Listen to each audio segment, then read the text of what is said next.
ಲೋಕಸಭೆಯಲ್ಲಿ ಭದ್ರತಾ ವೈಫಲ್ಯ, ಧರಣಿ ನಡೆಸಿದ 30 ಸಂಸದರ ಸಸ್ಪೆಂಡ್. ಅವ್ರು ಪಾಸ್ ಕೊಟ್ಟಿರೋದನ್ನ ಮುಚ್ಚಾಕ್ಲಿಕ್ಕೆ ಇದೆಲ್ಲ ಮಾಡ್ತಾ ಇರೋದು. ಯಾಕಂದ್ರ ಬಗ್ಗೆ ಸ್ಟೇಟ್ಮೆಂಟ್ ಇಲ್ಲ. ಇಲ್ಲಿ ಅಡಗಿದ್ದಾರೆ ಪ್ರತಾಪ್ ಸಿಂಹ. ಖರ್ಗೆ ಪ್ರಶ್ನೆ. ಇಡೀ ನಮ್ಮ ದೇಶದಲ್ಲೇ ನಮಗೆ ತಲೆ ತೆಗೆಸುವಂತ ಆಗಿದೆ ಅಲ್ಲ, ಎಲ್ಲಿದ್ದಾರೆ ಅವರು ಇವಾಗ?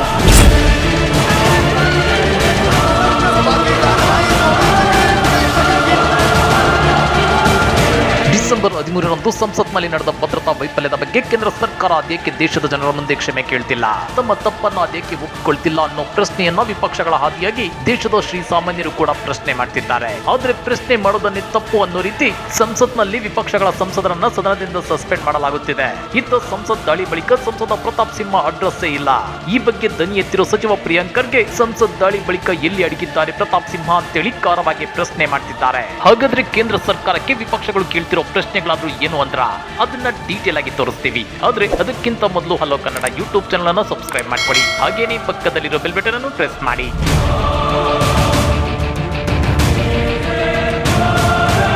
ಸಂಸತ್ಗೆ ನುಗ್ಗಿ ಹೋಗಿ ಬಾಂಬ್ ಎಸೆದವರು ಯಾರು, ಅವರ ಹಿನ್ನೆಲೆ ಏನು, ಅದ್ಯಾವ ಕಾರಣಕ್ಕೆ ಈ ಕೃತ್ಯ ಎಸಗಿದ್ರು ಅನ್ನೋದು ಬೇರೆ ವಿಚಾರ. ಆದ್ರೆ ಸಂಸತ್ ದಾಳಿಗೆ ಸಂಚು ರೂಪಿಸಿರೋದನ್ನ ಕೇಂದ್ರ ಗುಪ್ತಚರ ದಳ ಅದೇಕೆ ಪತ್ತೆ ಹಚ್ಚಲಿಲ್ಲ, ಕೇಂದ್ರ ಗೃಹ ಸಚಿವರ ಕೆಲಸವಾದ್ರೂ ಏನು ಅನ್ನೋ ಪ್ರಶ್ನೆಗಳು ಇದೀಗ ಸಾರ್ವಜನಿಕ ವಲಯದಲ್ಲಿ ಕೇಳಿ ಬರ್ತಿವೆ. ಈ ನಡುವೆ ರಾಜ್ಯ ಕಾಂಗ್ರೆಸ್ ಟ್ವೀಟ್ ಮಾಡಿದ್ದು ಕೇಂದ್ರ ಸರ್ಕಾರಕ್ಕೆ ಖಡಕ್ ಪ್ರಶ್ನೆಗಳನ್ನ ಕೇಳಿದೆ. ಪ್ರಧಾನಿ ನರೇಂದ್ರ ಮೋದಿ ಅವರು ಉದಾರತ್ವದಿಂದ ತಪ್ಪಿಸಿಕೊಳ್ಳುವ ಉತ್ತರ ಕುಮಾರ.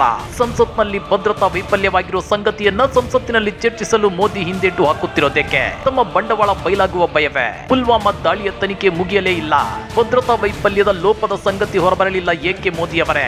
ಯೋಧರ ಹತ್ಯೆಯನ್ನ ತನಿಖೆ ಮಾಡುವುದಕ್ಕಿಂತ ಸಾರ್ವಜನಿಕ ಚರ್ಚೆಯ ಮೂಲಕ ಚುನಾವಣೆಗೆ ಬಳಸಿಕೊಂಡಿದ್ದೀರಿ ಅಲ್ಲವೇ? ಸಂಸತ್ ದಾಳಿ ಪ್ರಕರಣದಲ್ಲಿ ನಿಮ್ಮದೇ ಪಕ್ಷದ ಸಂಸದ ಪ್ರತಾಪ್ ಸಿಂಹ ಅವರನ್ನ ತನಿಖೆಗೆ ಒಳಪಡಿಸದಿರುವಾಗ ನಿಮ್ಮ ತನಿಖೆಗೆ ವಿಶ್ವಾಸಾರ್ಹ ಎಂದು ನಂಬಲು ಸಾಧ್ಯವೇ ಅಂತೇಳಿ ರಾಜ್ಯ ಕಾಂಗ್ರೆಸ್ ಪ್ರಶ್ನೆ ಮಾಡಿದೆ. ಇನ್ನ ಇಷ್ಟಕ್ಕೆ ನಿಲ್ಲದ ರಾಜ್ಯ ಕಾಂಗ್ರೆಸ್ ಬಿಜೆಪಿ ಎಂಬ ಮನೆಹಾಳರ ಪಕ್ಷದ ನಾಯಕರ ಮಹಿಳಾ ಪೀಡನೆಯ ಪ್ರಕರಣಗಳು ಒಂದೆರಡಲ್ಲ. ಬಿಜೆಪಿಗೆ ನಿಜಕ್ಕೂ ಮಹಿಳೆಯರ ಘನತೆ ಬಗ್ಗೆ ಕಾಳಜಿ ಇದ್ದಿದ್ದೇ ಆದ್ರೆ ಸಂಸದ ತೇಜಸ್ವಿ ಸೂರ್ಯ ಮೇಲೆ ಕೇಳಿ ಬಂದಿದ್ದ ಮೀಟು ಆರೋಪದ ಬಗ್ಗೆ ಬಿಜೆಪಿ ಮಾತನಾಡಲಿಲ್ಲಬೇಕೆ?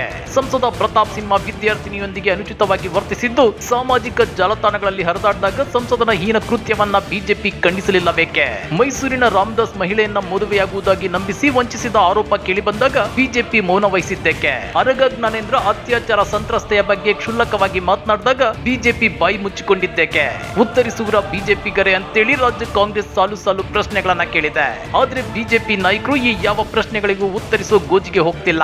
ಯಾಕಂದ್ರೆ ಉತ್ತರಿಸೋಕೆ ಆನ್ಸರ್ ಇದ್ರೆ ಅಲ್ವಾ ಅನ್ನೋ ಮಾತುಗಳು ಕೇಳಿ ಬರ್ತೇವೆ.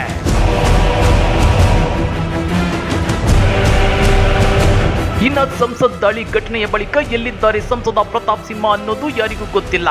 ಅವರು ಭೂಗತವಾಗಿದ್ದಾರೆ. ಅವರು ಮಾಡಿರೋ ಕೆಲಸದಿಂದ ನಮ್ಮ ರಾಜ್ಯ ತಲೆ ತಗ್ಗಿಸುವಂತಾಗಿದೆ ಅಂತೇಳಿ ಸಚಿವ ಪ್ರಿಯಾಂಕ್ ಖರ್ಗೆ ಕಿಡಿಕಾರಿದ್ದಾರೆ. ಮುಂಚೆ ಪ್ರತಾಪ್ ಸಿಂಹ ಅವ್ರ ಕ್ಯಾಮ್ರಾ ಮುಂದೆ ಬರ್ತಾ ಇದ್ರಲ್ವಾ? ಸಿದ್ದರಾಮಯ್ಯ ಅವರಿಗೆ ಏಕವಚನದಲ್ಲಿ ಬೈಯಕ್ಕೆ, ಡಿ ಕೆ ಶಿವಕುಮಾರ್ ಅವರ ಏಕವಚನದಲ್ಲಿ ಬೈಯಕ್ಕೆ, ಕಾಂಗ್ರೆಸ್ ಮೇಲೆ ದಾಳಿ ಮಾಡಲಿಕ್ಕೆ, ರಾಹುಲ್ ಗಾಂಧಿ ಅವ್ರ ಬಗ್ಗೆ ಮಾತಾಡ್ಲಿಕ್ಕಂತೂ ಪುರ್ಸೋತಿದೆ.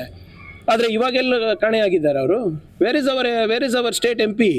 ಅವರಿಂದ ಇವತ್ತು ಇಡೀ ನಮ್ಮ ದೇಶದಲ್ಲೇ ನಮಗೆ ತಲೆ ತೆಗೆಸುವಂತ ಆಗಿದೆ ಅಲ್ಲ. ಜೊತೆಗೆ ದೇಶದಲ್ಲಿರೋ ನಿರುದ್ಯೋಗ ಸಮಸ್ಯೆಯೇ ಲೋಕಸಭಾ ಅಧಿವೇಶನದ ದಾಳಿಗೆ ಕಾರಣ. ಈ ಬಗ್ಗೆ ನಮ್ಮ ನಾಯಕ ರಾಹುಲ್ ಗಾಂಧಿ ಅವರು ಹೇಳೋದ್ರಲ್ಲಿ ತಪ್ಪೇನಿಲ್ಲ ಅಂತೇಳಿ ಸಚಿವ ಪ್ರಿಯಾಂಕ್ ಖರ್ಗೆ ಅವರು ಸಮರ್ಥಿಸಿಕೊಂಡಿದ್ದಾರೆ. ಇನ್ನ ಘಟನೆಯ ಬಗ್ಗೆ ಇಲ್ಲಿಯವರೆಗೆ ಅಮಿತ್ ಶಾ ಹೇಳಿಕೆ ಕೊಟ್ಟಿಲ್ಲಬೇಕೆ? ಎಲ್ಲಿದ್ದಾರೆ ಅಮಿತ್ ಶಾ? ಎಲ್ಲಿದ್ದಾರೆ ಪ್ರತಾಪ್ ಸಿಂಹ? ಪ್ರತಾಪ್ ಸಿಂಹ ಅವರಿಂದ ನಮ್ಮ ರಾಜ್ಯ ತಲೆ ತಗ್ಗಿಸುವಂತಾಗಿದೆ. ಎಲ್ಲಾ ವಿಚಾರಕ್ಕೂ ಮಾಧ್ಯಮಗಳ ಮುಂದೆ ಬರೋ ಪ್ರತಾಪ್ ಸಿಂಹ ಈಗ ಕಾಣಿಸುತ್ತಿಲ್ಲ. ಈ ಘಟನೆ ಬಗ್ಗೆ ಕಾಂಗ್ರೆಸ್ನವರು ಮಾತನಾಡಬಾರದಂತೆ ಅಂತೇಳಿ ಪ್ರಿಯಾಂಕ್ ಖರ್ಗೆ ವಾಗ್ದಾಳಿ ನಡೆಸಿದ್ದಾರೆ. ನೋಡಿ, ಇದನ್ನ ಬಹಳ ಸ್ಪಷ್ಟವಾಗಿ ಹೇಳ್ತಾ ಇದ್ದೀನಿ. ಪಾಸ್ ಕೊಟ್ಟಿರೋದು ತಪ್ಪಾ ಸರಿನಾ ಅಂತ ಅವ್ರು ಹೇಳ್ಬೇಕು, ಅದು ನಾನೇ ಹೇಳ್ಬೇಕಾ?